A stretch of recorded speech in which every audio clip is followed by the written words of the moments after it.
ராவணனுக்கும் வானர சைன்யங்களுக்கும் நடக்க உள்ள போரினுக்கு ஆயத்தமாக ராவணன் எவ்வாறு தன்னை தயார்படுத்தி கொண்டான், அதுபோல் ராமன் எவ்வாறு போருக்கு தயார் ஆனான் என்ற செய்திகளை போன வகுப்புல பார்த்தோம்.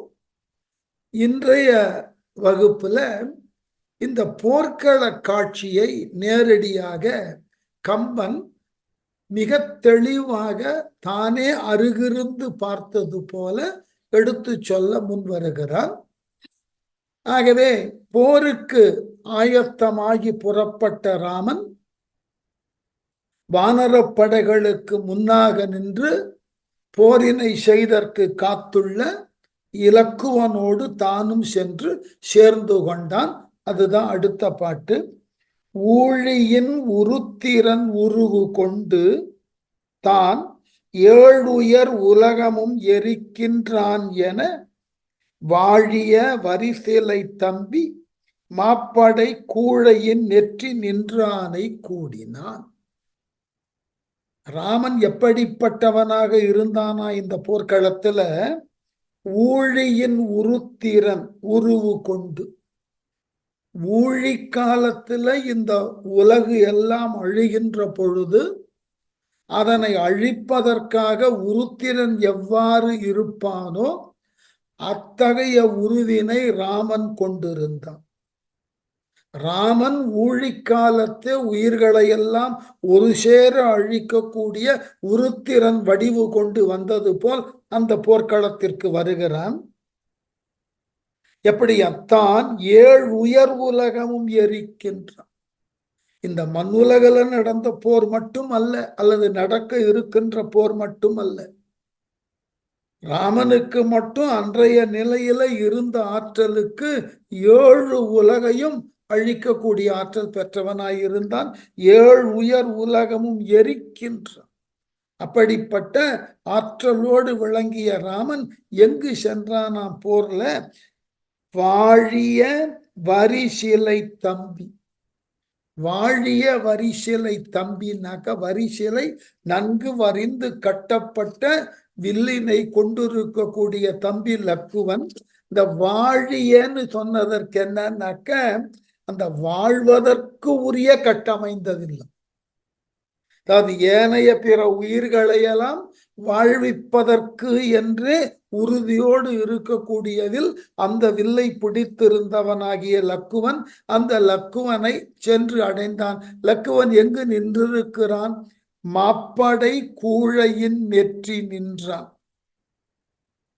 பெரிய குரங்குகளினால் அமையப்பெற்ற படையினுடைய பின்னணியின் முன் நின்றவனான, அதாவது அந்த போர்க்களத்துல முதல்ல செல்லக்கூடிய படைக்கு பேரு கூழைப்படை அல்லது தார்னு பேர், அல்லது தூசிப்படைன்னு பேர். அது சென்று தாக்கியதற்கு பிறகுதான் மற்றைய தலைமை பொறுப்பில் இருக்கக்கூடிய படைகள் எல்லாம் அவரவர்களுக்கு உரிய பங்கினை செய்தற்கு பிரிந்து செயலாற்றும். ஆகவே அந்த கூழைப்படை முடிந்து அதற்கு அடுத்த பெரும் போரினை நிகழ்த்துவதற்கு தயாராக உள்ள படையின் முன்னணியில் நிற்கக்கூடிய தம்பி ஆகிய லக்குவனை ராமன் சென்று கூடினான். கூடின உடனே இதுதான் குறிப்பு. 2 பக்கங்களிலிருந்தும் போர் தொடங்குவதற்கு உண்டான சைகைகள் கொடுக்கப்பட்டு விட்டன. போர் தொடங்கிவிட்டது. எப்படி? என்புழி நிருதராம் 7 வேலையும் மின் பொழி எயிருடை கவின் வெள்ளமும், மன்னிக்கணும், கவியின் வெள்ளமும் தென்புல கிழவனும் செய்கை கீழ்ப்பட புன்புல களத்திடை பொருத போலுமால். என்புழி இவ்வாறு ராவணனும் ராமபிரானும் களத்தில் தோன்றிய அந்த கணத்தில் 2 படைக்கும் 2 படைகளினுடைய பிரதான தலைவர்கள் போர்க்களத்தினுக்கு நேரடியாக வந்து பங்கேற்க போகிறார்கள் என்பதை 2 படைகளும் உணர்ந்து கொண்டதினால தென்புல கிழவனும் கீழ்ப்பட தெற்கு திசைக்கு உரியவனாகிய யமனும் தாழ்ந்து போகக்கூடிய அளவில், ஏனென்றால் தென் திசைக்கு உரிய பொறுப்பு யாருன்னா யமன். யமனுக்கு என்ன பணினா உலகத்துல இருக்கக்கூடிய உயிர்களை எல்லாம் எடுப்பது அவன் பணி. அந்த யமனே தாழ்ந்து போகக்கூடிய அளவினுக்கு இப்பொழுது உயிர் எடுக்கக்கூடிய வேலையை ராமனை சார்ந்த படை வீரர்களோ ராவணனை சார்ந்த படை வீரர்களோ ஒருவரோடு ஒருவர் பொருது எத்துணை பெயர்களில் அது உயிரை எடுக்க போகிறார்களோ தெரியாது. அவர்களால் எடுக்கப்படக்கூடிய உயிர்களின் அளவு ஒரு யமனால் கூட முடியாது. ஆகவே யமனும் நாணக்கூடிய அளவில் மின் பொழி எயிருடை கதியின் வெள்ளமும் ஒளி உமிழக்கூடிய பற்களை கொண்டுள்ள குரங்குகளினது கூட்டமும் புன்புல களத்திடை பொருத போதுமால் இகழத்தக்க இலங்கை களத்திடை போரிடல் ஆயின. அரக்கர்கள் படையும் வானரர் படையும் சண்டையில நேரடியாக கலந்து கொள்ள தலைப்பட்டன. அவ்வாறு கலந்து கொள்வதினால் ஏற்படக்கூடிய மரணம், அந்த மரணத்தை தென்புலத்து அதிபதியாக இருக்கக்கூடிய யமனே கண்டு அஞ்சவும் அவனால் இயலாததை இவர்கள் செய்வது போல மிகப்பெரிய அளவினுக்கு மரணத்தை தரத்தக்க அந்த போரானது தொடங்கியது. இனிமே போர்க்கள நிகழ்ச்சியாக இருக்கிறதுனால அந்த போர்க்கள நிகழ்ச்சிக்கு உரியதாகிய சொற்கள், அங்கு பயிலப்படக்கூடிய ஆயுதங்களை பற்றின செயல்பாடுகள், இவ்வாறாக இனி வரக்கூடிய பாடல்களை சொல்லி கொண்டு செல்லுவான் கம்பன். ஏன்னா இதெல்லாம் அவர்களுக்கு ஒரு பெரிய வாய்ப்பு. ஏனென்றால் போர்க்களத்தை பற்றி விவரிக்கின்ற பொழுதுதான் எல்லா நடைகளிலும் பாடல்களை போட முடியும். எல்லா நடைன்னா வெவ்வேறு விதமான சந்தங்கள்ல. அதனால என்ன ஆயிற்று, துமிந்தன தலை குடர் சொரிந்த தேர்க்குலம் அவிந்தன புறவியும் ஆளும் அற்றன குவிந்தன பிணக்குவை சுமந்து கோள் நிலம் நிமிர்ந்தது பறந்தது குருதி நீத்தனை. ஏற்கனவே பல முறை சொன்னதான் இங்கேயும் மீண்டும் நினைவுபடுத்துவது. அந்த ஒற்றை சொற்களை கொண்டு கம்பன் அடுத்தடுத்து அந்த போர்க்கள நிகழ்ச்சிய ஒரு சேராக வர்ணித்து கொண்டே போகிறார். எப்படியா, துமிந்தன தலைகள் துண்டுபட்டது. அசுரர்கள் பக்கமும் சரி வானரர்கள் பக்கமும் சரி தலைகள் துமிந்த. எதிரிகள் ஒருவரோடு ஒருவர் போர் செய்து கொள்ளுவதனால அங்கு கணக்கு வழக்கு கிடையாது. இந்த வானரப்படைகள் அரக்கர் படையில உள்ள பல அரக்கர்களின் தலையை வெட்டின. அதுபோல அரக்கர் படையில இருக்கக்கூடிய பல வீரர்கள் இந்த வானரங்களினுடைய படைகளையும் அந்த படைகளில் உள்ள வானரங்களின் தலைகளையும் வெட்டினார்கள். ஆகவே துமிந்தன தலை குடர் சொரிந்த, இதெல்லாம் வெளிப்படையான பொருள். போர்க்களத்துல வேலானது பாய்ந்த நிலையில வயிற்றில் குடலானது சொரிந்தது. தேர்க்குலம் அவிந்தன, தேர்ப்படை முற்றிலுமாக அழிக்கப்பட்டு விட்டது. புறவியும் ஆளும் அற்றன, அந்த தேர்கள் ஓட்டுவார் இன்றி பாகனும் இல்லை. அந்த தேரினை இழுத்து செல்லக்கூடிய அளவில் குதிரைகளும் இல்லையா. ஆகவே புறவியும் ஆளும் அற்றன குவிந்தன பிணக்குவை. ஆனா என்ன அங்க அதிகமா கிடைச்சதா, எங்க திரும்பினாலும் பிணங்களினது குவியல். சுமந்து கோள் நிலம் நிமிர்ந்தது, வலிய நிலம் உயர்ந்து மேடாயிற்று. பூமியினுடைய சமன்பாடு அங்கு செய்யப்பட்டு விட்டது. ஆகவே நிமிர்ந்தன பறந்தது குருதி நித்தமே, இரத்த வெள்ளம் எங்கும் பரவியது. ரெண்டு பக்கமும் பேரழிவு. அதனால எல்லா திக்குகளிலும் இரத்தமானது பெருக்கெடுத்து ஓடக்கூடிய அளவில் இருந்தது. அடுத்து, கடும் குரங்கு இரு கையால் எற்ற கால்வய கொடுங்குரம் துணிந்தன புறவி, குத்தினால் ஒடுங்கு உரம் துணிந்தனர் நிருதர் ஓடின நெடும் குரம்பு என நிறை குருதி நீத்தமே. அங்க இரத்தமானது ஒரு ஆற்றுப்பெருக்கு போல ஓடுகிறதா. எப்படி? கடும் குரங்கு இருக்கையால் எற்ற கொடிய வானரங்கள் தமது 2 கைகளாலும் தாக்குகிறார்கள். நான் அவர்களுக்கிட்ட ஆயுதம் கிடையாது, முன்பே சொல்லிட்டேன். அதனால அவர்களுக்கு, குரங்குகளுக்கு இருக்கக்கூடிய மிகப்பெரிய ஆயுதம் எதுன்னா அவைகளினுடைய அந்த முன்னம் கால்கள் கைகள் போலே செயல்பட்டு மிக எளிதாக எதிரியை தாக்கும். ஆகவே கொடிய வானரங்கள் தமது 2 கைகளாலும் அரக்கர்களை தாக்கிய பொழுது கால்வயம் கொடும் குரம், கால் வலிமையை வளைந்த குழம்புகளை உடைய புறவி துணிந்தன, குதிரைகள் துண்டாயின. குதிரைப்படையை இந்த வானரப்படைகள் அழித்தன. அப்படி அழித்ததினால, குத்தினால், கைகள் குத்தியதால் நிருதர் ஒடுங்கும் உரம், அரக்கர் வலிமை குன்றி போன மார்பு, துணிந்தனர் துண்டுபட்டனர் நெடும் குரம்பு என பெரிய அணைக்கட்டிலிருந்து நீர் பெருக்கெடுத்து ஓடுவது போன்று நிறை குருதி நீத்தம் ஓடின. போர்க்களத்தில் இறந்தவர்களினது குருதி இவ்வாறு ஆற்று வெள்ளம் போல் பெருக்கெடுத்து ஓடியது. அடுத்து, தெற்கு இது வடக்கு இது என்ன தேர்கிலார் பற்குவை பரந்தன குரக்கு பல்பிணம் பொற்குவை நிகர்த்தன நிருதர் போய் போர்ச்சபம் கற்குவை நிகர்த்தன மழையும் காட்டின. இது தெற்கு இது வடக்கு என தேர்கிலார். இது தென் திசை வடதிசை என்று அறிய இயலவில்லை. பல்குவை பரந்தன, எல்லா திசைகளிலையும் பலவாகிய பிணங்கள் அடுக்கி வைக்கப்பட்டிருந்தன. பரந்தன, அவ்வளவு வீரர்கள் இறந்து இருக்கிறார்கள். குரங்கு பல்பிணம், குரங்குகளின் பிணங்களும் பல.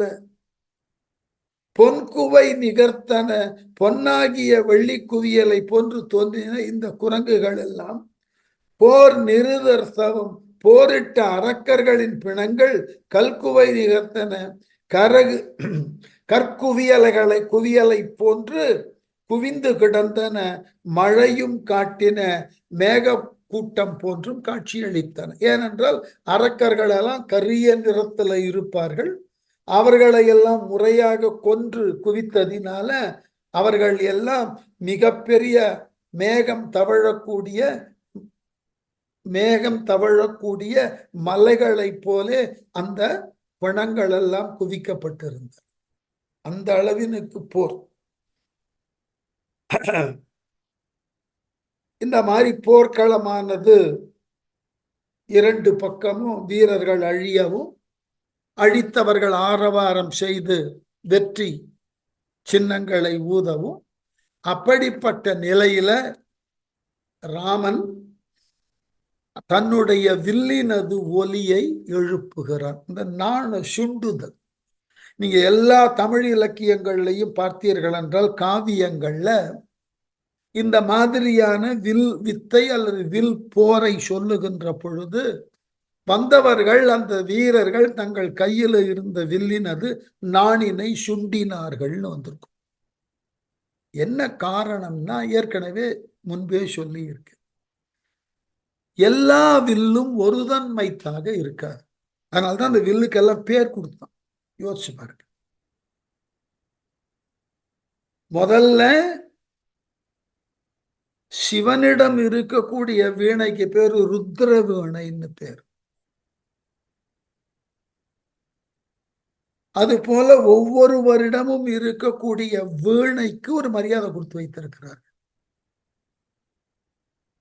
ஏன் என்று கேட்டால், இந்த வீணையினது ஒலி இருக்கு இல்லையா, அந்த நாதம் வீணைக்கு வீணை வேறுபடுமா என்று கேட்டால் ஒவ்வொரு வீணைக்கும் அது வேறுபடும். ருத்ர வீணையினது நாதம் விபஞ்சியில இருக்காது. இது போன்று பழைய காலத்துல விற்கள்ல பூட்டப்பட்ட நான் ஒற்றை ஒலியில இருக்காது. இதை ஏற்கனவே நம்ம விவாதித்திருக்கிறோம். ஏனென்றால் காலையில விலங்குகளை வேட்டையாடுவதற்காக கையாளப்பட்ட வில் எனும் கொலைக்கருவி மாலையில கலைக்கருவியாக அவர்கள் மாற்றியிருந்தார்கள். எப்படின்னா, அந்த வில்ல அப்படியே திருப்பி வளைந்த பகுதியை நிலத்தில் வைத்து அந்த நாண தங்கள் கைகளில் இருக்கக்கூடிய அம்புகளினால் தட்டுவார்கள். ஒவ்வொரு நாணும் ஒவ்வொரு ஒலியை எழுப்பும். ஏற்கனவே அதை பற்றி விவாதித்திருக்கிறோம். அந்த நாண் ஏன் வேறுபட்ட ஒலியை தருகிறதுனா, ஒன்று வில்லினுடைய நீளம், அதில் கட்டப்பட்டுள்ள நாணினது பருமன், அப்புறம் அதற்கு கொடுக்கப்பட்டுள்ள இறுக்கி கட்டப்பட்ட இழுத்து கட்டப்பட்டு இருப்பதினால் ஏற்படுத்தப்பட்ட டென்ஷன். அப்ப இந்த மூன்றினால் தான் அந்த இசை வேறுபாடு தோன்றுகிறது. அப்ப பழைய காலத்துல யாரிடமெல்லாம் வில் இருந்ததோ அந்த வில்லிலே அவர்கள் ஆற்றல் மிக்கவர்களாக இருந்தார்கள் என்றால் அவர்கள் வில்லினது நாதத்தினுக்கு தனித்த சிறப்பு உண்டு. அதனை கேட்ட மாத்திரத்தில் இது இன்னாருடைய வில் என்று சொல்லக்கூடிய ஆற்றல் என்று இருந்தது. அதனால்தான் ராமன் என்ன செய்யறான், தான் போர்க்களத்திற்கு வந்து விட்டேன் என்பதை தன்னுடைய வில்லினது நாணை கொண்டு அதை சுண்டுகிறான். சுண்டுவதினால பெரிய ஒலி ஏற்படுகிறது. இந்த ஒலியை கேட்டு அஞ்சுபவர்கள் ஏராளம். அதுக்குதான் அவன் செய்யறது. இந்த ஒலியை கேட்பதினால ராமனை சார்ந்த வீரர்கள் ஆர்வம் கொள்வார்கள். ராமனுக்கு எதிராக நிற்கக்கூடியவர்கள் அச்சப்படுவார்கள். இது ரொம்ப பெரிய அழகான ஒரு மேற்கோள். இத வேற ஒரு இடத்துல பொருத்தி காட்டும். சுக்ரீவனிடம் வந்து சேர்ந்த ராமன் வாலியை கொன்று சுக்ரீவனுக்கு உண்டான பட்டத்தை கட்டி என்ன சொல்றான், 4 மாதம் மழைக்காலம், மழைக்காலம் முடிந்ததன் பின் சீதையை தேடலாம் என்று நீ சொல்லுகிறாய், அப்படியே ஆகட்டும். அது வரைக்கும் நான் உன் நகரின் புறத்தே இருந்து, நான் நகருக்குள்ளெல்லாம் வர முடியாது. ஏனென்றால் 14 ஆண்டுகள் காட்டிலேயே இருக்கணும். ஆகவே நான் உன் நகரினுக்கெல்லாம் வர முடியாது. நீ என்ன செய்யணும், மழைக்காலம் முடிந்த உடனே என்னை வந்து பார் அப்படின்னு ராமன் சொல்லிட்டு போயிடு. இந்த சுக்ரீவனுக்கு புதிய ஆட்சி பொறுப்பு கிடைச்ச உடனே ஆட்சியெல்லாம் ஒழுங்காதான் பண்ணினான். ஆனால் அந்த அதிகாரம், செல்வாக்கு இவைகளினால் ஈர்க்கப்பட்டு நல்ல மதுவை அருந்தி மயங்கிய நிலையில இருந்தான். 4 மாதம் முடிந்தது. ஒரு தகவலும் இல்லை சுக்ரீவனிடம். உடனே ராமன் லக்குவனை அனுப்பித்து சுக்ரீவனுக்கு என்ன ஆயிற்று என்று பார்த்துவான். லக்குவனும் ராமனோடேயே காட்டுல இருப்பதாக வாக்கு கொடுத்ததனால அவனும் அரண்மனைக்குள்ள போக முடியாது. அதனால என்ன பண்ணா, காட்டு எல்லையை தாண்டின உடனே தன் கையில இருக்கக்கூடிய வில்லினை அதன் கண் உள்ள நாணினை இழுத்து சுண்டினான். அந்த சத்தம் உலகங்களிலும் கேட்டனன்னு கம்பர் எழுதுறது. அந்த சத்தத்தை கேட்டு சுக்ரீவன் பயப்படுகிறான். நாம தவறு செய்து விட்டோம், என்ன செய்வது? இப்ப நம்ம இதே நிலையோட லக்குவனை போய் பார்த்தால் நம்மை அவன் அழித்து விடுவான் அஞ்சரம். அப்போ சமயோஜிதமாக ஹனுமன் என்ன செய்தான், சுக்ரீவனை தடுத்து தாரையை போய் நீங்கள் இலக்குவனை வரவேற்று வாருங்கள்னு சொல்லி அனுப்புறோம். தாரை அங்க போன உடனே தாரையின் முகத்தை நிமிர்ந்து பார்த்த உடனே தலையை குனிந்து கொள்ளுகிறான் இலக்குவன். என்ன காரணம்? வாலியை இழந்த கைமை நோன்பிலே இருக்கக்கூடிய தாரையை பார்த்த உடனே அவனுக்கு தன் தாயர்கள் நினைவு வந்தன. அதனால கோபம் தணிந்தான். அதனால இந்த வில் ஒலி என்பது ஒரு வலுவான ஒரு அறிவிப்பு, வலுவானதோர் தகுதியை காட்டும் ஒரு செயல் அது. அதனால என்ன செய்தான், அந்த வில் அதன் கண் பூட்டப்பட்ட நாண சுண்டி இழுத்த உடனே அது எழுப்பின ஒலியினை கேட்டு வானர படைகள் எல்லாம் ஆரவாரம் செய்தார்களாம். எப்படியா, இந்த படைகள் ஒன்றோடு ஒன்று கலக்கக்கூடிய நிலையில என்புழி இவ்வாறு இருவரும் தங்களினுடைய படையினுடைய தலைமை நிலைமைக்கு வந்ததன் பிறகு நிருதராம் 7 வேளையும், நிருதர்னு சொல்லக்கூடிய அரக்கர்களினுடைய படையினுடைய அளவு 7 கடலை போல் இருந்ததாம்.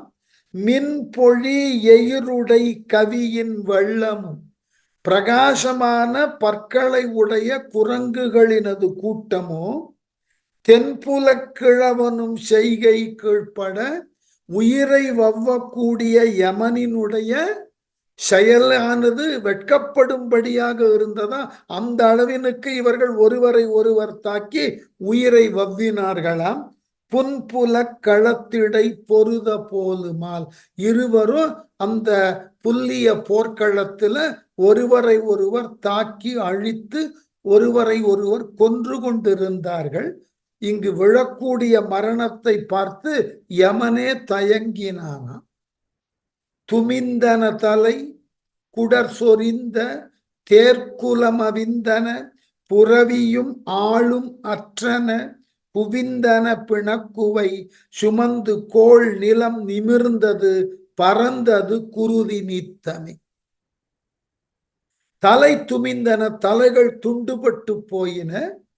குடர் சொரிந்தன, வேல் கொண்டும் வாழ் கொண்டும் குத்தவும் வெட்டவும் செய்ததினால வீரர்களினது வயிறுகள் எல்லாம் கிழிக்கப்பட்டு குடல்கள் கீழே சிந்தின. தேர்க்குலம் அவிந்தன, தேரினது கூட்டம் தொகுதி தொகுதியாக அழிக்கப்பட்டன. புரவியும் ஆளும் அற்றன, குதிரைகளும் காலாட்படை வீரர்களும் துண்டுபட்டார்கள். குவிந்தன பிணக்குவை சுமந்து, குவிந்த பிணக்குவியல்களை சுமந்து கொண்டு கோள் நிலம் நிமிர்ந்தது, வலிய நிலம் உயர்ந்து மேடாயிற்று, குருதி நீத்தம் பறந்தது, இரத்த வெள்ளம் எங்கும் பெருக்கெடுத்து ஓடியது. கடும் குரங்கு இரு கையால் எற்ற கால்வய கொடும் குரம் துணிந்தன, புரவி குத்தினால் ஒடுங்கு உரம் துணிந்தனர் நிருதர், ஓடின நெடும் குரம்பு என நிறை குருதி நீத்தமே. கடும் குரங்கு இரு கையால் எற்ற, கொடிய ஆயுதங்கள் இல்லாத குரங்குகள், ஆகவே தங்களினுடைய கைகளையே ஆயுதமாக கொண்டு அரக்கர்களை தாக்கிய பொழுது கால்வயம் கொடும் குரம், கால் வலிமையும் வளைந்த குழம்புகளையும் உடைய புரவி துணிந்தன, குதிரைகள் துண்டாகி கீழே விழுந்தன. குத்தினால் கைகள் குத்தியதனால் நிருதர் ஒடுங்கு உரம், அரக்கர் வலிமை குன்றி போன மார்பு துணிந்தனர், துண்டுபட்டனர். குரங்குகள் கைகளினாலேயே எல்லா படைகளையும் அழித்து கொண்டு முன்னேறுகிறது. நெடும் குரம்பு என பெரிய அணைக்கட்டிலிருந்து நீர் பெருக்கெடுத்து ஓடி வருவது போல நிறை குருதி நீத்தம் ஓடின. போர்க்களத்திலிருந்து நிறைந்த இரத்தமானது வெள்ளத்தினை போல் எல்லா இடங்களிலும் பறந்து போயின. தெற்கு இது வடக்கு இது என்ன தேர்கிலார், பற்குவை பறந்தன குரக்கு பல்பினம் பொற்குவை நிகர்த்தன, நிருதர் போர்ச்சவம் கற்குவை நிகர்த்தன மழையும் காட்டின. அழகு. இது தெற்கு இது வடக்கு என்ற திசை தெரியலையா, திசை அறியலையா. எல்லா திசைகளிலும் பிணக்குவியல்கள், பல்குவை பறந்தன. எல்லா திக்குகளிலும் அந்த இறந்து போன வானரங்கள் அரக்கர்களினது பிணங்கள் குவியல் குவியலாக கிடந்தன. குரங்கு பல்பிணம், குரங்குகளினது பிணங்கள் பல பொன்குவை நிகர்த்தன. அந்த வெள்ளை வெளேர் என்று அந்த குரங்குகள் இறந்து அவைகள் குவிக்கப்பட்டிருப்பதினாலே காணுதற்கு பொன்னாகிய இடத்துல, பொன்னுன்னா தங்கம்னு எடுத்துக்கொள்ளாதீர்கள், பிரகாசம்ன்ற பொருள் தான். பிரகாசமாக இருக்கக்கூடிய வெள்ளி குவியலை போன்று அந்த குரங்குகளினது இறந்த உடல் குவிக்கப்பட்டிருந்தது காட்சியளித்ததாம். போர் நிருதர்சவம், போரிட்ட அரக்கர்கள் அவர்களினது பிணம் குவிக்கப்பட்டது. கல்குவை நிகர்த்தன, கற்குவியல்களை போல் குவிந்து கிடந்தன. மழையும் காட்டின, அவைகள் மேகக்கூட்டங்களை போலும் காட்சியளித்தன. அவ்வளவு பெரிய அழிவு. இப்படி நடந்து கொண்டிருக்கின்ற பொழுது தங்கள் பக்கம் பேரு இழப்பை சந்தித்து கொண்டிருக்கக்கூடிய அரக்கர்கள் தங்களினுடைய படைத்தலைவராக மன்னனாக இருக்கக்கூடிய ராவணன் போரினது முகப்பினுக்கு வருகிறான். அவ்வாறு வருகின்ற பொழுது அவனினுடைய வில்லிலிருந்து ஒலியை எழுப்புகிறான். முன்பு சொன்னதுதான், அந்த வில்லினது ஒலி என்பது ஒரு அதிர்வை தரும். ஆகவே அவ்வழி ராவணன் அமரர் அஞ்ச தன் வெவ்விழி நெருப்பூக வில்லின் நாணினை செவ்வழி கோதையின் தெரிக்க சிந்தின எவ்வழி மருங்கினும் இரிந்த வானரம். அவ்வழி, இவ்வாறு அரக்கர்கள் படிப்படியாக அழிந்து கொண்டிருக்கக்கூடிய காட்சியினை பார்த்து கொண்டே ராவணன் அமரர் அஞ்ச, தேவர்களும் அஞ்சதற்கு உரியதாகிய ராவணன். இப்ப வானத்துல வேற தேவர்கள் நின்று போரை பார்த்து கொண்டிருக்கிறார்கள். இயல்பாகவே இந்த தேவர்கள் ராவணனுக்கு அஞ்சுவார்கள். இப்ப இந்த போர்க்களத்துல ராவணன் எப்படிப்பட்ட அழிவை தரப்போகிறானோன்ற கவலை. அதனால வானத்துல இருக்கக்கூடிய தேவர்கள் ராவணனே போருக்கு வந்திருக்கிறான், இனி போரின் நிலைமை என்னாகுமோ என்று அஞ்சுகிறார்கள். அப்படி அவர்கள் அச்சப்பட்டு கொண்டிருக்கக்கூடிய சமயத்துல தன் வெவ்விழி நெருப்பூக, தனது கொடிய கண்களிலிருந்து நெருப்பு வெளியே சிந்துமாறு வில்லின் நாணினை, வில்லினது நான் கயிற்றை செவ்வழி கோதையில் தெரிக்க செம்மையான முறைமேல் கை உரையில் உராயுமாறு தெரித்த போதில், இந்த நாண சுண்டினான். அவ்வாறு சுண்டிய நாணிலிருந்து எழுந்த பேரொலி இரிந்த வானரம். இந்த நான் ஒளியை கேட்டு குரங்குகள் அஞ்சி ஓடின. எவ்வழி மருங்கினும் சிந்தின, எல்லா வழியிலும் எல்லா திக்குகளிலும் ராவணனுக்கு அஞ்சி குரங்குகள் ஓடத் தலைப்பட்டன. உடனே உறும் இடித்துழி உலைந்து ஒளிக்கும் நாகம் ஒத்து இரியல் உற்றன. சில இறந்தவால், சில வெறுவல் உற்றன, சில விம்மல் உற்றன. பொறுகளத்து உயிரொடும் புரண்டு போம் சில. நான் ஒளிக்கே இவ்வளவு பிரச்சனை. இந்த நான் ஒலி எப்படி இருந்ததா? ராவணனது வில்லின் நான் ஒளி இடி இடிக்கிறது போல இருந்தது. அந்த ஒலியை கேட்ட மாத்திரத்துல உலைந்து ஒழிக்கும் நாகம் ஒத்து, வருந்தி ஒழித்து கொள்ளக்கூடிய நாகப்பாம்பினை போல். வானத்துல இடி இடித்தால் நாகம் மலைகள்ல இருக்கக்கூடிய அந்த தங்களினுடைய புற்று அல்லாத ஏனைய பிற துவாரங்களிலே போய் அச்சத்தோடு பதுங்கிக் கொள்ளும். அது போல எப்படி உறும் இடித்துழி உலைந்து ஒழிக்கும் நாகம் ஒத்து, மனம் வருந்தி அலம் வந்து கவலையோடு நாகம் தன்னை ஒழித்து கொள்வதை போல் இரியல் உற்றன. இந்த குரங்குகளெல்லாம் பாதுகாப்பான இடத்தை நோக்கி தங்கள் கட்டுப்பாட்டை மீறி தலைதெறிக்க ஓடத் தொடங்கின. சில குரங்குகள் இரியல் உற்றன, சில இறந்து போயின. சில குரங்குகள் முற்றிலுமாக அந்த அச்சத்திலேயே உயிரை விட்டன. சில வெறுவல் உற்றன, சில பேரச்சம் கொண்ட, வெறுவல்னா பேரச்சம், பெரியதோர் பயத்தினுக்கு உட்பட்டன. சில விம்மல் உற்றன, சில குரங்குகள் விம்மி அழுதன. சில பொருகளத்து உயிரிடும் புரண்டு போம். சில குரங்குகள் போர்க்களத்துல உயிருடன் புரண்டு ஓட தலைப்பட்டன. ராவணனது வருகையினாலேயே இவ்வளவு பெரிய உற்பாதம். சரி, போற கருநிற நெடு விசும்பு போழ்பட இரக்கமில் ராவணன் எரிந்த நாணினால் குரக்கினம் உற்றது என் கூறின் தன் குலத்து அரக்கரும் அணையது ஓர் அச்சம் எய்தினார். பொறன போர் புரியும்படி இரக்கமில் ராவணன், இரக்க பண்பே இல்லாதவனாகிய ராவணன் கடுநிற நெடு விசும்பு போழ்பட, கரிய நிறமுடைய நீண்ட ஆகாயம் பிளந்து போகக்கூடிய அளவுல எரிந்த நாணினால் எழுப்பிய நான் ஒலியினால் கூறின், அந்த ஒலியினுடைய மகத்துவத்தை கூறுவதாக இருந்தால் தன் குலத்து அரக்கரும், தன் குலத்தை சார்ந்த அரக்கர்களும் அணையதோர் அச்சம் எய்தினர். வாயால் வெளியே சொல்ல முடியாத அளவினுக்கு பயத்தினுக்கு உட்பட்டார்களா? யாரு? ராவணனை சார்ந்த அரக்கர்களே. இந்த வில்லினது நாணின் வேகம் அப்படி. ஆகவே அடைந்தனர். அப்படி என்றால் குரக்கினம் உற்றது என், குரங்கு கூட்டம் அடைந்த நிலையை எப்படி கூறுவது?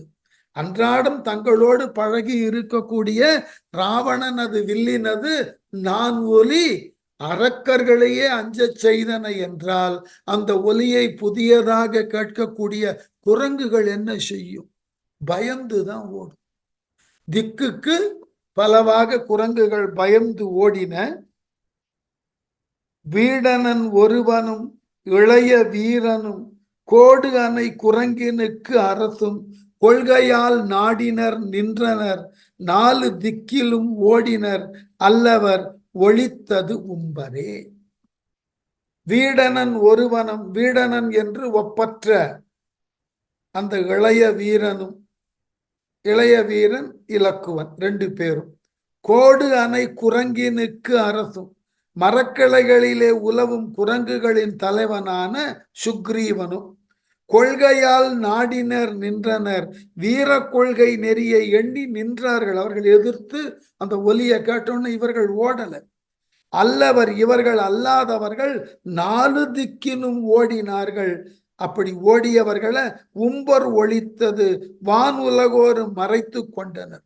ஏன்னா வானுலகத்துக்கு இவர்களால போக முடியல. நாங்க வானுலகத்துல தேவர்கள் வான வெளியில நின்று இந்த போர்க்களத்து நிகழ்வுகளை பார்த்து கொண்டிருக்கிறார்கள். அதனால இந்த வானரங்கள் அஞ்சி வானுலகத்திற்கு போறதுக்கு வாய்ப்பு இல்லை. மற்ற திக்குகளிலெல்லாம் ஓட தலைப்பட்டன. அப்படி ஓடக்கூடிய நிலையில பாட்டினுடைய கதிய மாத்தி காட்டுகிறார் கம்பர். இது நேரடியான போர்க்கள காட்சி இல்லையா? எடுக்கின் நானிலத்தை ஏந்தும் ராவணன் எரிந்த நாணால் நடுக்கினான் உலகை என்பார் நல்கினான் என்னற்பாற்றோ, மிடுக்கினால் மிக்க வானோர் மேற்கு உயர் வெள்ளம் மேல்நாள் கெடுக்கும் நாள் உருமின் ஆர்ப்பு கெட்டனர் என கேட்டார். எடுக்கின், இந்த பெயர்த்து எடுக்க வேண்டும் என்ற விருப்பத்தினால் நானிலத்தை ஏந்தும் இவ்வுலகத்தையே கைகளினால் எடுக்க வல்லவன் ஆகிய ராவணன் எரிந்த நானால் அவன் தெரித்து எழுப்பிய வில்லினது நான் ஒலியால் உலகை நடுக்கினான் என்பர். இப்பூவுலகை மட்டும் நடுங்கச் செய்து விட்டான் என்று சொல்லுவார்கள். இல்லை, ஏனைய பிற உலகங்களிலும் இவனது வில்லின் ஒலி சென்று சேர்ந்தது. நல்கினான் என்னர் பாற்றோ, நலம் செய்து விட்டான் என்று கூற இயலுமோ? இயலாது. ஆகவே மிடுக்கினால் மிக்க வானோர், வல்லமை மிக்க தேவர்கள், மேல் நாள் மேற்கு உயர் வெள்ளம், முன்னாளில் மேலே எழுந்து எழுகின்ற பிரளய வெள்ளம் கெடுக்கும் நாள் அழிக்கும் போது உருமின் ஆர்ப்பு கேட்டனர் என்ன, ஊழிக்காலத்து இடியினது ஒலி கேட்டது போல அந்த நான் ஒலியை கேட்டு நடுங்கினார்கள். எந்த காலத்திலும் ராவணனது ஆற்றல் குறைவுபடாமல் இருந்தது. அதுதான் முக்கியம். அதை சொல்றதுக்கு தான் இவ்வளவு பெரிய விளக்கமான பாடல்கள். எந்த சூழ்நிலையிலும் ராவணனது ஆற்றல் குறையவில்லை, அவன் மனத்தினது திட்பம் மாறவில்லை. தன்னுடைய பெரும் படை கூட்டம் அழிந்தனன்னு கேட்டு அவனே போர்க்களத்தினுக்கு வருகிறான். போர்க்களத்துல அவன் முன்பாகவே பல அரக்க வீரர்கள் அழிக்கப்படுவதை பார்த்து மனம் தளரல.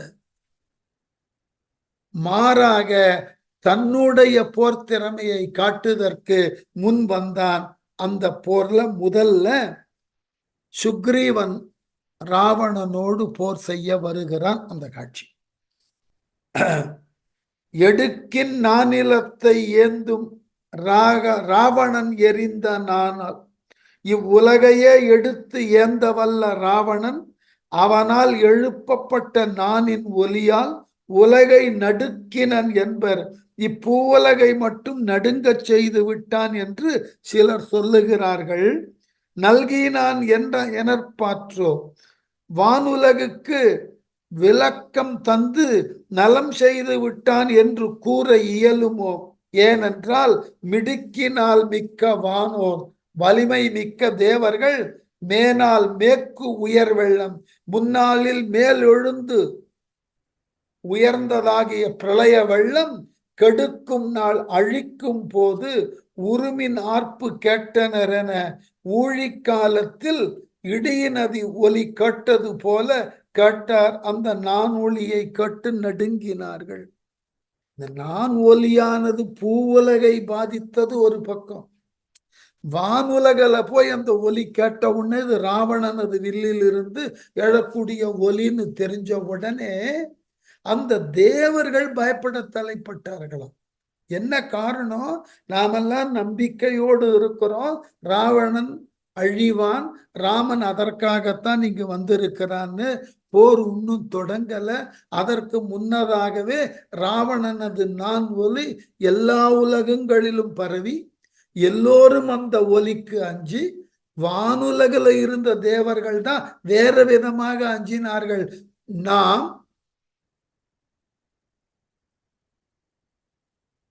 நாம் எவ்வாறு இந்நாள் வரை அஞ்சி கிடந்தோமோ அந்த அச்சத்திலிருந்து விடுதலை கிடைக்கும் என்று நம்பி இருந்த பொழுது இந்த ராவணனது படைப்பெருக்கும் அவன் படையை நடத்தக்கூடிய பான்மையும் பார்த்து இந்த போர் இனி எவ்வாறு முடியுமோ என்று வானவர்கள் அச்சப்பட்டார்கள். ஆகவே அந்த உருமின் ஆர்ப்பும் கேட்டனர். அந்த வில்லினது நான் ஒலி, உரும்னா இடி, இடியினது ஒலியை கேட்பது போல கேட்டார்கள். அந்த அளவினுக்கு அஞ்சினார்கள்.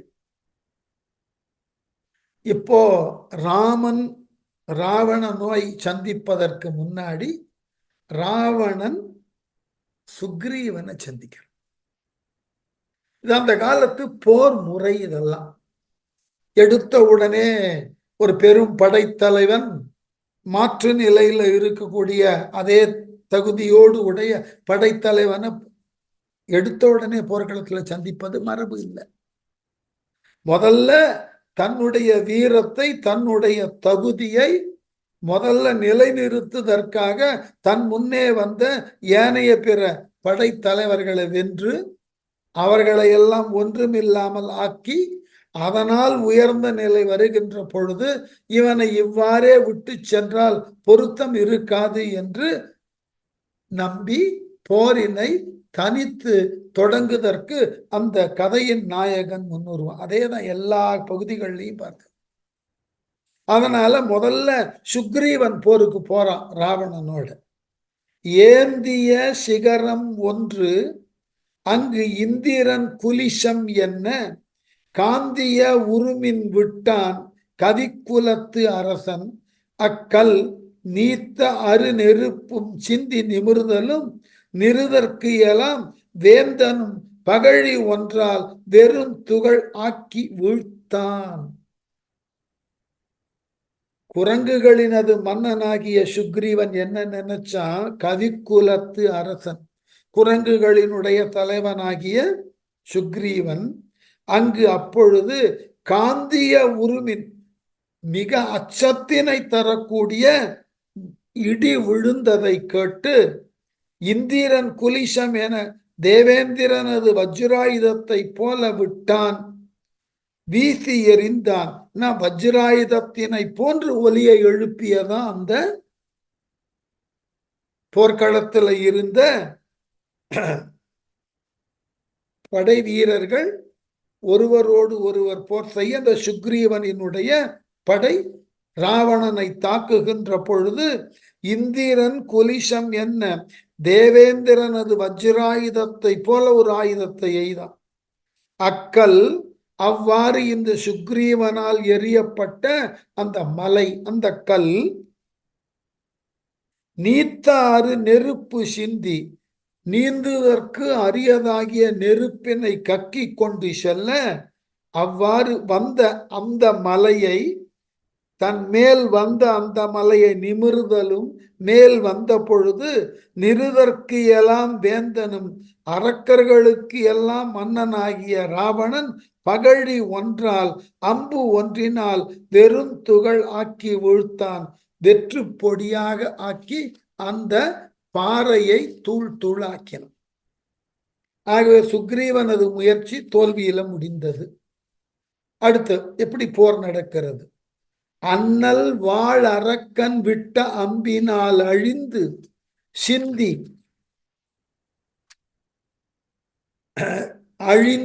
சிந்தி தின்னெடும் சிகரம் நீராய் திசை திசை சிந்தலோடும் கண்ணெடும் கடும் தீக்கால கவிக்குலத்து அரசன் கையால் மண்மகள் வயிறு கீற மரம் ஒன்று வாங்கி கொண்டான். தன்னால் எரியப்பட்ட அந்த பாறைய, அந்த சிகரத்தை ராவணன் அது அம்பு தூள் தூளாக்கின பார்த்த உடனே ராவணன் மீது அதீத கோபம். என்ன பண்ணா? அண்ணல் வாழறக்கன் விட்ட அம்பினான். தலைவனாக இருக்கக்கூடிய ராவணன் யாரு? வாழறக்கன்னாக்க கடுமையான போர்க்களத்திலே வீரத்தை காட்டக்கூடிய அரக்கன் விட்ட அம்பினால், அவனால் விடப்பட்ட அம்பினால் அழிந்து. எது அழிந்து? முன் பாட்டில் பார்த்து அந்த சுக்ரீவன் எறிந்த அந்த பாறையை துகள் துகளாக்கி இருக்கு. ஆகவே அழிந்து சிந்தி தின்னெடும் சிகரம் நீராய் திசை திசை சிந்தலோடும். சுக்ரீவனால் எரியப்பட்ட மலை ராவணனுடைய அம்பினாலே தாக்குப்பட்டு அந்த கற்கள் எல்லாம் பொடி பொடியாக உதிர்ந்து எல்லா திசையிலும் சிந்தியது.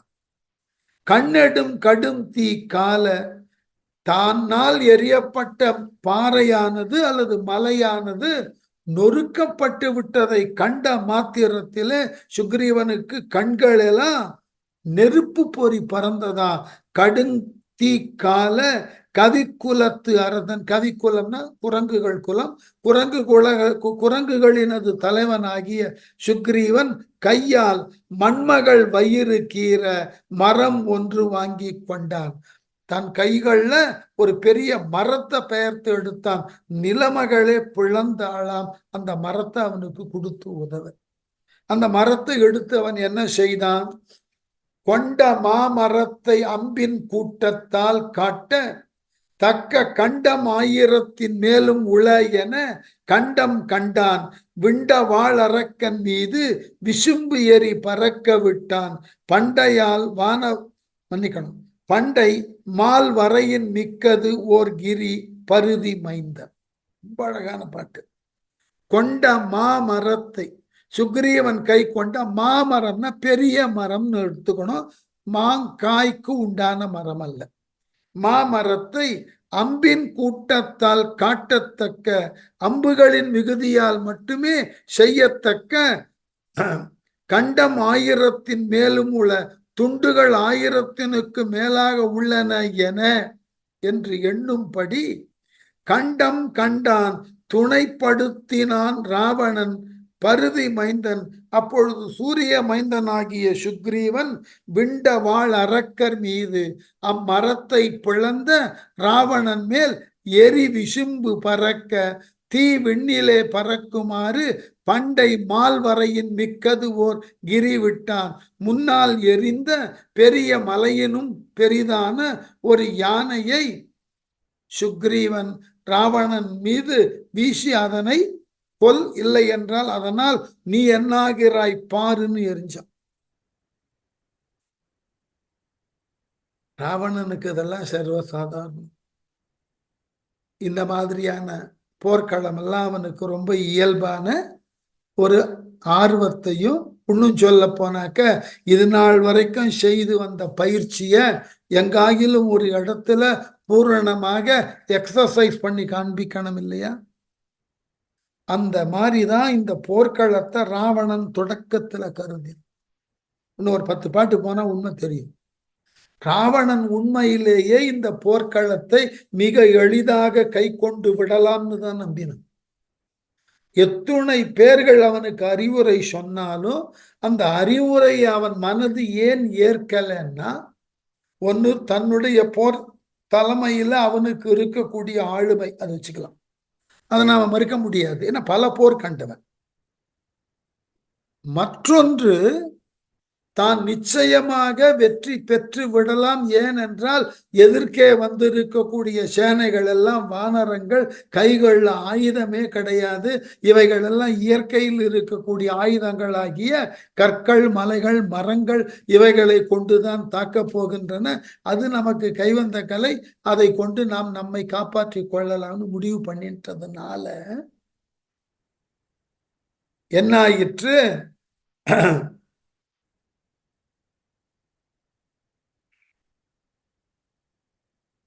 அரக்கன் மீது விசும்பு ஏறி பறக்க விட்டான். பண்டை மால் வரையின் மிக்கது ஓர் கிரி பருதி மைந்தன். பருதி மைந்தன் சூரியனது மகனாகிய சுக்ரீவன் ஒரு பெரிய மரத்தை, வேறுன கல்லுதான் நொறுக்கிட்டான், பெரிய மரத்தை பிடுங்கி ராவணன் மீது எறிந்தான். அக்கிரிதனையும் ஆங்கு ஓர் அம்பினால் அறுத்து மாற்றி திக்கு இரிதர போர் வென்ற சிலையினை வளைய வாங்கி சுக்ரீவன் தன் மார்பில் புங்கமும் தோன்றா வண்ணம் உக்கிர வைரவாளி ஒன்று புக்கு ஒழிக்க எய்தான். ரொம்ப அழகு. இந்த மாதிரி சுக்ரீவன் தன் மீது பாறையை எறிந்தான், அதை நொறுக்கினோம். இப்போ ஒரு பெரிய மரத்தை எடுத்து எறிகிறான், அதையும் நாம அறுத்துட்டோம். இனி மேலும் விட்டால் இதனை காட்டிலும் பெரியதாக ஏதாகிலும் ஒன்றை கொண்டு தாக்குவான் என்பதினால அந்த சுக்ரீவன் மார்புல ராவணன் ஒரு அம்பை விட்டான. எப்படி?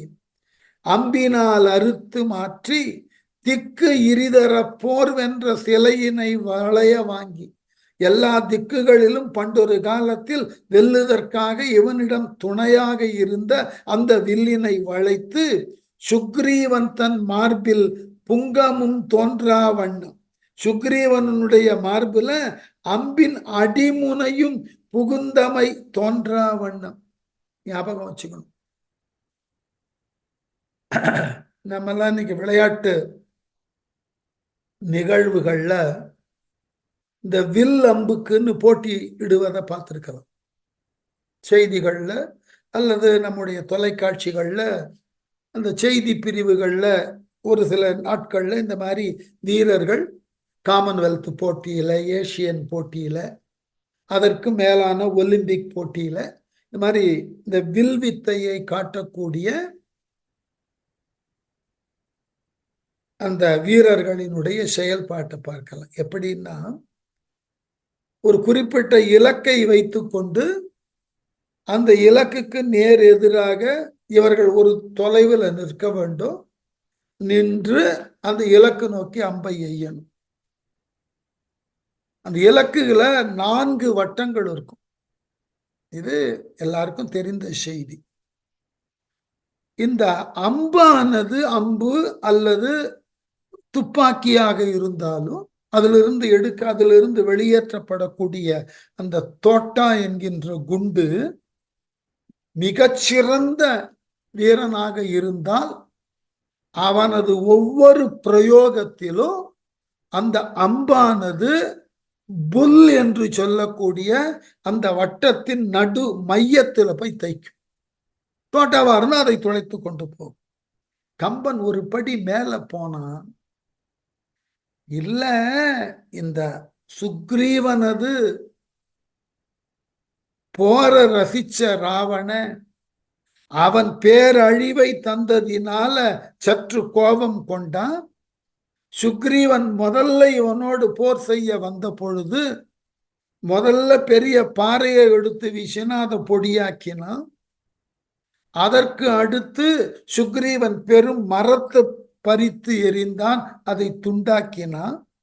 இப்போ யாருடைய டர்ன்? ராவணன் எவ்வாறு அம்பு எய்தான், சுக்ரீவன் எவ்வாறு ராவணன் மீது கல்லையும் மலையையும் எரிந்தான்னு சொல்லிட்டோ, இப்போ ராவணன் எவ்வாறு செயல்பட்டான் அப்படி சொல்ற இடத்துல ஆங்கு அப்பொழுது அக்கிரிதனையும் அந்த மலையை ராவணன் என்கின்ற மலையையும் ஓர் அம்பினால் அறுத்து மாற்றி ஓர் அம்பினால் துண்டித்து அகற்றி திக்கு இரிதர் திசைதோறும் வீரர்கள் அஞ்சி ஓடுமாறு போர் வென்ற போரில் வெற்றி பெற்ற சிலையினை வளைய வாங்கி தன் வில்லினை வளையச் செய்து உக்கிர வைர வாளி ஒன்று மிக கடுமையான உறுதி உடைய ஓர் அம்பினை சுக்ரீவன் தன் மார்பில் சுக்ரீவனுடைய மார்பில் தைக்கும் வண்ணம் அம்பு எய்தாவன். எப்படி? புங்காமும் தோன்றா வண்ணம் அம்பினது அடிமுனையும் புகுதாமை தோன்றா வண்ணம் புக்கு ஒழிக்க எய்தான் நுழைந்து மறையும் எண்ணம் எய்தான். அம்பானது விடப்பட்டது, அதனுடைய ரியர் டெயில் இருக்கு இல்லையா, ஃபெதரியா இருக்கும், அது கூட வெளியே தெரியாத அளவினுக்கு இந்த சுக்ரீவனது உடலை ஊடுருவி செல்லக்கூடிய வேகத்தோடு அம்பை எய்தான். இதெல்லாம் தான் கஷ்டம். ஒரு இலக்கு நோக்கி நீங்க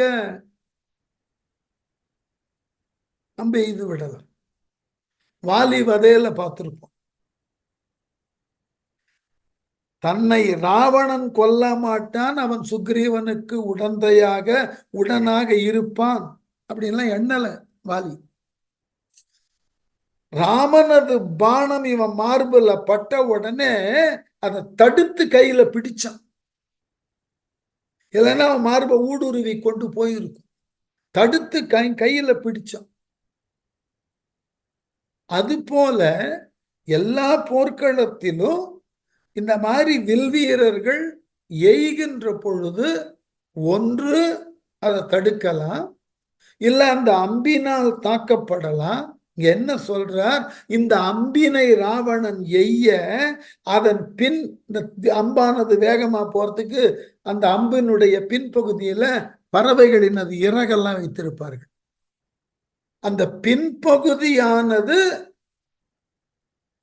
சுக்ரீவனது உடலுக்குள்ள சென்று நுழையக்கூடிய அளவினுக்கு ராவணன் வில்லிலிருந்து அம்பை செலுத்தினான். ஏன் இவ்வளவு விளக்கம் அப்படின்னா, அம்ப வேகமாக இலக்கு நோக்கி செலுத்த வேண்டும்னா வில்லை எவ்வளவு தூரம் வளைத்தால், தான் கட்டின நாணுக்கு எவ்வளவு அழுத்தமான டெம்பர் கொடுத்தால்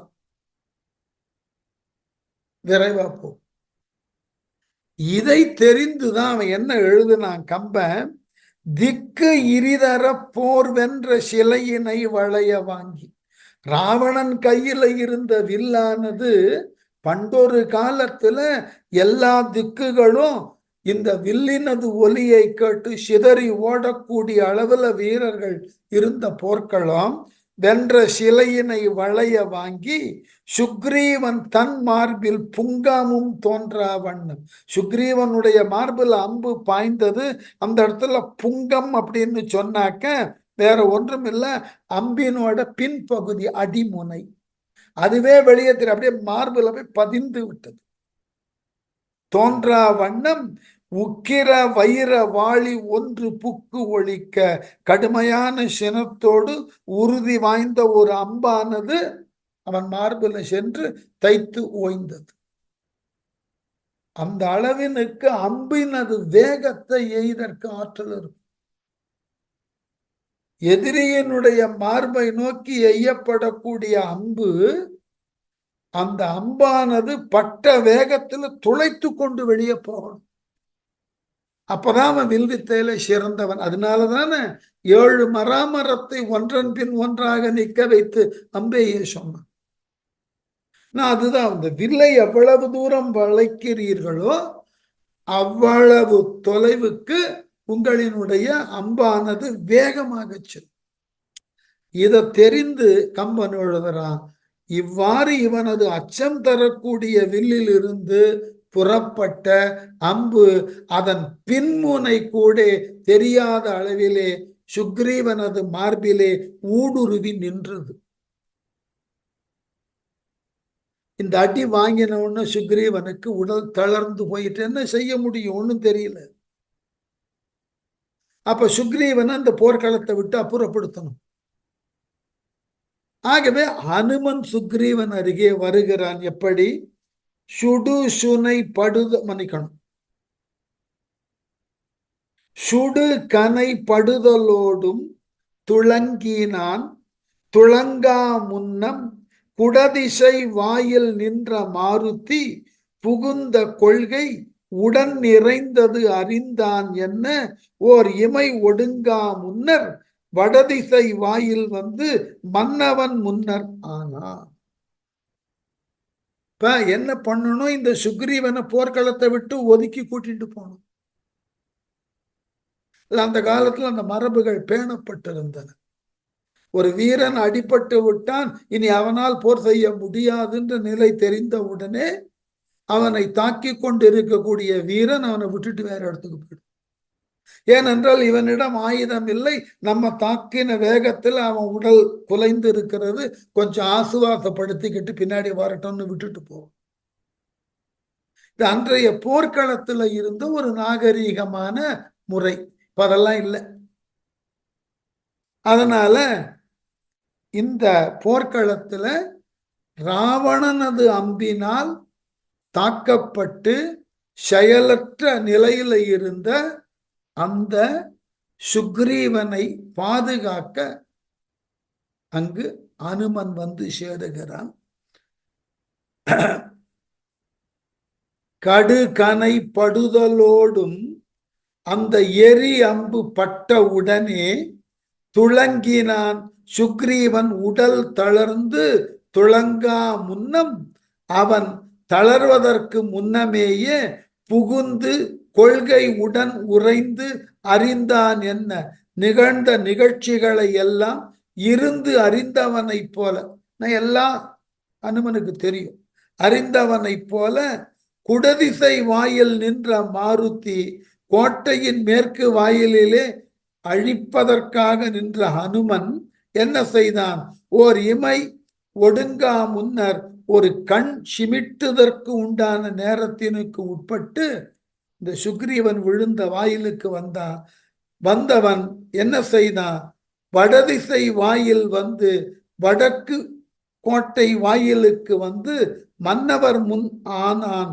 தன் அரசன் ஆகிய சுக்ரீவன் முன்னாடி வந்து நின்ன. இனி என்ன செய்யணும்? நீயோ விழுந்துட்ட, சொல்லணும் இதெல்லாம். அதுதான் போர்க்கள நியதி. இன்னமும் சொல்ல போனால் பழைய காலத்துல கொஞ்சம் வில்லி பாரதம் போன்ற இலக்கியங்கள்லாம் படித்தா தெரியும். சிந்தாமணி குதிரைகளுக்கு அந்த பழக்கத்தை கற்று தந்திருப்பார்களாம். தன் மேல அமர்ந்து இருக்கக்கூடிய தன் எஜமானன் செயலற்று போய் விழுந்து கிடக்கிறான் தன் முதுகின் மேலேன்னா குதிரை தானாக பாதுகாப்பாக போர்க்களத்திலிருந்து அவனை வெளியே எடுத்து வந்து ஒரு இடத்துல சேஃபா நிறுத்திட்டு போயிடும். குதிரைக்கு அந்த பழக்கம் இருந்தது. இது தில்லி பாரதத்துல பார்க்கலாம். இந்த குதிரைகள் இவ்வாறுக்குன்னு ட்ரைனிங் கொடுக்கப்படும். இப்ப இந்த சுக்ரீவன் வந்து விழக்கூடிய நிலையில ராவணது அம்பு பட்டு அவனை துளைத்த நிலையில அவன் என்னாக போகிறானோன்னு கவலைப்பட்ட நேரத்துல அனுமன் வந்து சேர்ந்தாங்க. அவன் என்ன பண்ணான் பாருங்க. சுடுகனை படுதலோடும் எரியம்பு பட்டவுடன் துளங்கினான் சுக்ரீவன் உடல் தளர்ந்து போனான். துளங்கா முன்னம் அவன் தளருதற்கு உண்டான அந்த நேரத்திற்கு முன்பாகவே இந்த போர்க்கள நிகழ்ச்சியை முற்றிலுமாக இருந்து கண்டவன் போல் குடதிசை வாயில் நின்ற மாருதி, மேற்கு திசை வாயிலில் இருந்த அனுமன் ஓர் இமை ஒடுங்கா முன்னர்னா கண்ணை சிமிட்டுறதுக்கு முன்னாடி ஒரு இமை ஒடுங்குதல், கண்ணுல அந்த சிமிட்டுதல் தோன்றி மறைவதற்கு முன்பு என்ன செய்தான்?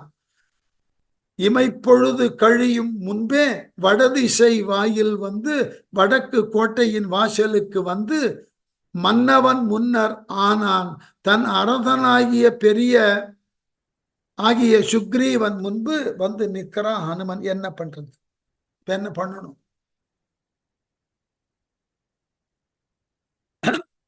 சுக்ரீவனை பாதுகாப்பா போர்க்களத்திலிருந்து அப்புறப்படுத்தணும்.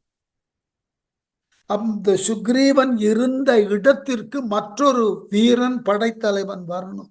அப்பதான் ராவணனை தேக்கி நிறுத்த முடியும்.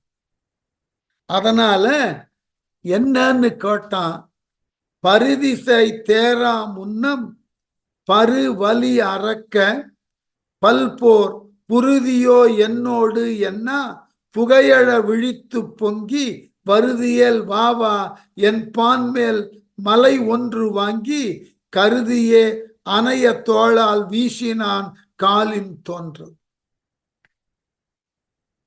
சுக்ரீவனை பார்த்து கேட்டான், பருவலிய அரக்க, மிகுந்த வலிமை வாய்ந்த அரக்கர்களே அல்லது அரக்கனே, பரிதி ஷெய் தேரா முன்னம், சூரியன் மகனாகிய சுக்ரீவன் தெளிவு பெறுவதற்கு முன்பாக என்னோடு பல்போர் புரிதியோ, என்னுடன் பல வகையான போர்களை வகைப்படி உங்கள் படை புரிதற்கு காத்திருக்கின்றனவா, நான் தயார்ன்றான் அனுமன். ஆகவே என்ன என்று அனுமன் ராவணனை கூவி அழைக்க புகையழ விழித்து பொங்கி விழிகளிலே கடுமையான கோபமானது ததும்பி வழிய. ராவணன் இப்பதான் முதல்ல அனுமனை பார்க்கிறான். அதனால அவனுக்கு பெரிய கோபம். ஏற்கனவே இலங்கையை அழிச்சிட்டு போனவன், இப்ப நான் போருக்கு தயாரா இருக்க, முடிஞ்சா என்னோடு வந்து போர் செய்யன்னு கூப்பிடுறான். ஆகவே என்பான் மேல் மலை ஒன்று என்று அழைத்தவன் பேர்ல ஒரு பெரிய பாறையை எடுத்து வீசினான். எப்படி? என்பான் வருதியல் வா என்பான் போல் வருவதாயிருந்தால் வருக என்று அந்த நிலையில அனுமன் மலை ஒன்று வாங்கி அடியோடு ஒரு மலையை பெயர்த்து எடுத்து அணைய தோளால் வீசினான். தன்னுடைய தோல் இருக்கு இல்லையா, பறந்து பட்ட தோல். எப்படி கதிர் கோம சொன்னார் பாருங்க, சுருதியே அணைய தோழ. வேதத்தினுடைய பொருள் படிக்க படிக்க விரிவடைந்து போவது போல அப்படிப்பட்ட விரிவான தோள்களை கொண்டு ஒரு பெரிய மலையை பெயர்த்து எடுத்து சுக்ரீவன் சார்பாக ராவணன் மீது எரிந்தான். மீயழு மேகம் எல்லாம் வெந்து வெங்கரியின் சிந்தி தீயழ விசும்பினூடு செல்கின்ற செயலை நோக்கி காய்கனை ஐந்தும் ஐந்தும் கடுப்புற தொடுத்து கண்டித்து 1000 கூறு செய்தான் அமரரை அலக்கண் செய்தான். இந்த அமரரை அலக்கண் செய்தான்னாக்க கவலை கொள்ள செய்தான். அரக்கர்கள் நம்பிக்கொண்டு இருந்தார்கள், இந்த போர்க்களத்துல ராமன் வெற்றி பெறுவான், நமக்கு அதற்கு உண்டானதாகிய விமோச்சனம் கிடைக்கும் நம்பி இருந்தார்கள். ஆனா போரினது போக்கு முதல் நாளிலேயே வானரர்கள் பக்கம் பழைய அளவுல இல்லாம அழிந்து போக அவர்கள் தலைவனான சுக்ரீவனையும் ஒரு அம்பினை கொண்டு தைத்து வாய் பேச முடியாமல் ஒதுக்கி விட்டாச்சு. இப்ப இனி யார்தான் ராவணனோடு போர் செய்து ஒரு நம்பிக்கையை ஊட்டுவார்கள்ன்ற நிலையில இந்த சுக்ரீவனை பார்க்க வந்த அனுமனுக்கு கோபம் தலைக்கு ஏற அவன் ஒரு பெரிய மலையை பறித்து ராவணன் மீது போட்டான். அதையும் தூள் தூளாக்கியன். அதான் பாட்டு. அமரரை அலக்கண் செய்தான், தேவர்களுக்கு பெரும் துயர் செய்தவனாகிய ராவணன் மீயழு உலகம் எல்லாம் எரிந்த அந்த மலை இருக்கு இல்லையா, ஹனுமன் எரிந்த அந்த கல் அல்லது மேலே எழுந்து செல்லுகின்ற மேகம் எல்லாம் வெந்து கரியின் சிந்தி வெந்து வெப்பம் கொண்ட கரித்தணல் போன்று சிதறி தீயழ நெருப்பு பொறி பறக்க விசும்பு ஊடு வானத்தின் வழியே செல்லுகின்ற செயலை நோக்கி, அந்த போகும் போக்கினை நோக்கி கால்கணை ஐந்தும் ஐந்தும் கொதிக்கும் 10 அம்புகளை கடுப்ப உரத்தொடு மிக்க வேகமாக விட்டு, மிக வேகமாக ராவணன் மீது விட்டு மலையை துண்டித்து 1000 கூறு செய்தான்.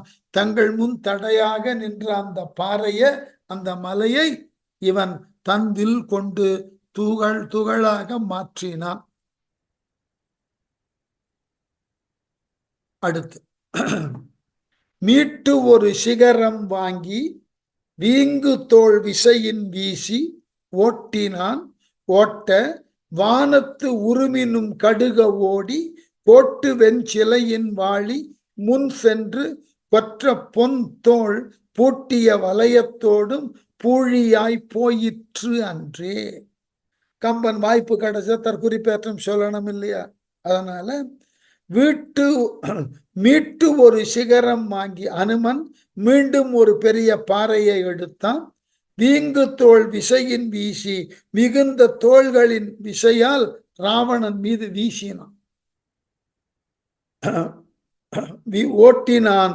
செலுத்தியவனாகிய ஹனுமன் ஓட்ட அவ்வாறு செலுத்தியது போல உருமினும் கடுக ஓடி அந்த மலை விண்ணிலிருந்து விழக்கூடிய பாறையை காட்டிலும், இந்த வானத்திலிருந்து கல் விழும் இல்லையா, அது போல முன் சென்று கொற்ற பொன் தோல் பூட்டிய வலயத்தோடும் பூழியாய் போயிற்று அன்றே. ஆகவே அந்த ராவணனது வெற்றி மிக்க தோளில் பூட்டிய வளையத்தோடும் ராவணனது வெற்றி மிக்க தோளிலே அணைந்திருக்கக்கூடிய வாகு வலயத்தோடும் புழுதியாய் பொடித்து போயிற்று. ராவணனது உடம்புல இருந்த சில அணிகலன்களை அழித்து பொடித்து விழுந்தது அந்த அம்பு. இன்று இதோடு நிறுத்துவோம். ஏனென்றால் எனக்கு 3:30 மணிக்கு வேறு ஒரு அன்பர் வருவதாக இருக்கார். இன்னைக்கு 3:30 வரைக்கும் வகுப்பு எடுக்கணும்னு நினைச்சேன். சிட்னி தமிழ்ச்சங்கத்திலிருந்து ஒரு அன்பர் வருவதாக சொல்லி இருக்கிறார். அவர் வருவதற்கு முன்பு நான் என்ன கொஞ்சம் ஆயத்தப்படுத்தி கொள்ள வேண்டும். மன்னிக்கணும். இன்று இதோட நிறுத்துற. அடுத்த வகுப்பு திங்கட்கிழமையில் பார்ப்போம்.